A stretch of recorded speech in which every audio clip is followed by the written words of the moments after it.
ઉપાધિ કોઈ તું કરમાં હજી હું બાપ બેઠો છું અને જગતમાં કોઈથી ડરમાં હજી હું બાપ બેઠો છું।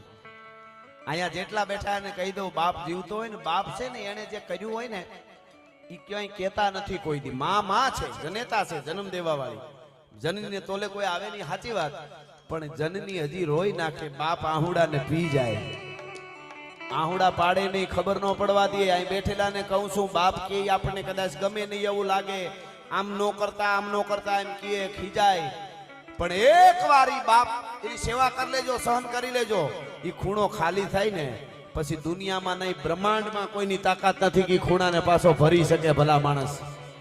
અને આપણા હગા, આપણા વાલા, આપણા ભાઈબંધ, આપણા મિત્રો, આપણા પાડોશી હારા હોય ને તો બધા એવું ઈચ્છે કે આપણે આગળ આવીએ, આપણા પાડોશી આપણા માટે હારા હોય તો આપણે એવું વિચારી કે એ એવું વિચારે કે આ બહુ આગળ આવે તો સારું, આપણા હગા, આપણા વાલા, આપણા પાડોશી, બીજા ત્રીજા મિત્રો કે આ આગળ આવે તો સારું, આ આગળ આવે તો સારું, સારા હોય તો બધા વિચારે આ આગળ આવે તો સારું, પણ કેટલા મારા કરતા આગળ નહીં। આ હકીકત તમને કહું છું, ગમે એટલો આગળ આ ભાઈ જાય, મારો ભાઈ બનશે, પણ મારાથી આગળ નહીં, હું મારી હારવાર વાંધો નહીં। આ પ્રકૃતિ છે, સાંભળજો, આખી દુનિયામાં એક જ બાપ એવો છે કે મારો દીકરો મારા કરતા 100 ગણો આગળ જવો જોઈએ ભલા માણસ, તો એને મોજના તોરા છૂટે। એટલે એ તો